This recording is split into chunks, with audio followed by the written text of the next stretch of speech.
నమస్కారం. అయితే అన్న, నేను కూడా ఇప్పుడు అన్న ఫైల్ కంటే 2 ఫైళ్ళు ఉన్నాయి నాయి.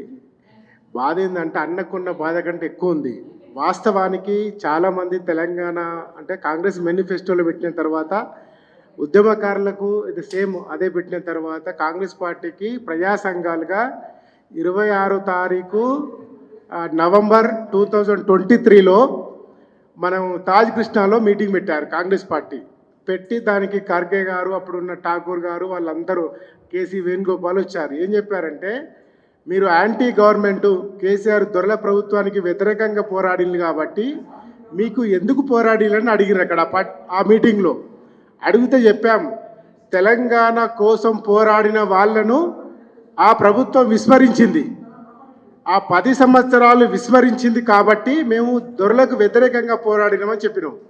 వాళ్ళు ఏమన్నారంటే, మీరు దొరలకు వ్యతిరేకంగా పోరాడిలు కాబట్టి ఇప్పుడు ఏదైతే మీకు అన్యాయం జరిగిందో తెలంగాణ పోరాటంలో మా ప్రభుత్వం ఖచ్చితంగా మీకు ఏదైతే ఆకాంక్షల కోసం పోరాడిందో ఆ పోరాటాల ఫలితాలు మేము చూపెడతామని తాజ్ కృష్ణ హోటల్లో ఖర్గే గారు చెప్పిన మాట. బహుశా భాస్కర్ అన్న కూడా ఉండొచ్చు, బహుశా చాలా వచ్చిరా మీరు. చాలామంది 400 మంది వచ్చిర్రు. 6 గంటలకి వెళ్ళి 9 గంటల దాకా జరిగింది. దానికోసమే ఆ మేనిఫెస్టో కోసం మనం యాంటీ గవర్నమెంట్, మనం ఎవరైనా కాంగ్రెస్ పార్టీ కాకపోయినా యాంటీ గవర్నమెంట్ మూమెంట్ చేసి ప్రభుత్వం ఇలా తెలంగాణలో కాంగ్రెస్ ప్రభుత్వం వచ్చింది. వచ్చిన తర్వాత మేనిఫెస్టో కోసం స్టార్టింగ్లో ఆ ఫిబ్రవరిలో పాషం యాదన్న మేము అందరం కలిసి ఒక ప్రోగ్రాం పెట్టాం. సేమ్ అదొక కార్యాచరణ రాలేదు. చాలా రోజుల కాచి అనుకుంటా ఉన్నాం, బద్రన్న అంటే ఎక్కడైతే ఒక ఉస్మానియా యూనివర్సిటీ ఏదన్నా ఉద్యమం స్టార్ట్ చేస్తే ఖచ్చితంగా ఫలితం ఉంటుందని ఒక నమ్మకం. కాబట్టి బద్రన్న ఈ ప్రోగ్రాం పెట్టిండనగానే ఖచ్చితంగా మనం చేయాల్సిన అవసరం ఉంది. కాంగ్రెస్ ప్రభుత్వానికి వాళ్ళు ఇచ్చిన హామీ ఉంది. ఆ వీడియోలు కూడా నా దగ్గర ఉన్నాయి ఆల్రెడీ.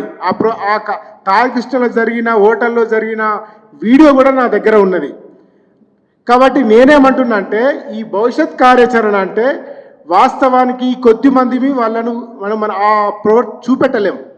కాబట్టి మనము ఇప్పుడు ఈ బాలలక్ష్మి నాకు తెలిసి ఇప్పుడు కాంగ్రెస్ ప్రభుత్వం ఒక 2-3 తప్ప ఎవరికి సహకరించలే. అందులోటి బయటి వ్యక్తులు అంటే ప్రజా సంఘాలలో ఒకరికి అవకాశం ఇచ్చింది ఆకునూరి మురళి గారికి. దాదాపుగా వాళ్ళు ఏమన్నంటే, ఆ రోజు చాలామందికి అవకాశాలు ఇస్తాం, ఆ భూములు ఇస్తాం, తర్వాత మీకు ఇళ్ళ జాగాలు ఇస్తాం, అది వెంటనే జరిగిపోద్దని చెప్పారు. అది చెప్పారు కాబట్టి దాన్ని మనం గుర్తు చేయడం కోసం ఒక ఉద్యమం చేయాలి. ఆ ఉద్యమం ఎట్లా చేయాలంటే, ఇప్పుడు మన అన్న కూడా పోయి ఇప్పుడు అన్నకు తెలుసు కాబట్టి డైరెక్ట్ ముఖ్యమంత్రి కాడికి పోయి మెమోరాండం ఇవ్వచ్చు. నేను కూడా చెప్పిన పాషం అన్నకు, మనం కలిస్తే కాదు తమ్మి, మనం ఎన్నిసార్లు కలిసినా వేస్ట్, ఒక మూమెంట్ రావాలని పాషం యాదగిరి గారు చెప్పారు.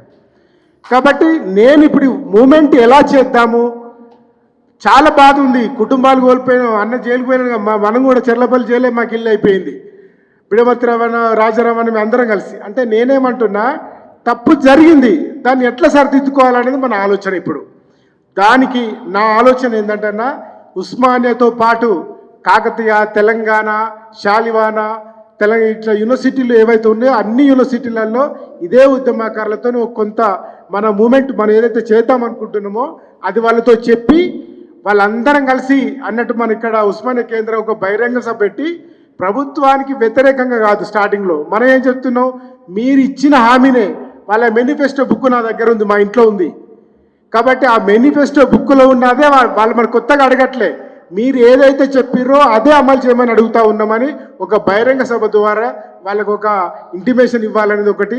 రెండోది, ఇక్కడ ఏదైతే కమిటీగా ఏర్పడతామో లేక ఏదైతే కమిటీ ఉన్నా లేకుండా కొంతమంది అనుకొని ప్రభుత్వాన్ని అంటే ఆ పార్టీ చెప్పింది కాబట్టి పీసీసీ కాడికి వెళ్ళడమా, అవకాశం ఉంటే ఏఐసీసీ కాడికి వెళ్ళడమా, దశల వారీగా మన ప్రజాస్వామ్యబద్ధంగా ఏమేమైతే కార్యక్రమాలు తీసుకొని ముందుకెళ్ళి వాళ్ళతో చేయించుకోవడానికి ఒక ప్రయత్నం చేద్దాం. చెయ్యని పక్షంలో మనకు ఉస్మానియాకు ఉన్న ఒక చరిత్ర ఉంది. చారిత్రాత్మకమైన తిరుగుబాటు తత్వం ఏదైతే ఉందో అది ఖచ్చితంగా మనకు చెప్పాము, మనం కూడా చెప్తాం. ఎందుకంటే 10 ఏళ్ళు ఉన్న దొరనే కూలగొట్టాము, మీకు కూడా అదే గతి పడుతుంది, ఒక హెచ్చరిక కూడా మనం చేయాల్సిన అవసరం ఉంటుంది. స్టార్టింగ్లో మాత్రం విభిన్న దశలలో అట్లాంటి కార్యక్రమాలు చేద్దామని, ఆ చేయడానికి నాకు ఏ బాధ్యత ఇచ్చినా పూర్తిగా నేను అది చేస్తాను, ఆ బాధ్యతలో పాల్గొంటానని చెప్తూ ఈ అవకాశం ఇచ్చిన భద్రన్నకు ధన్యవాదాలు.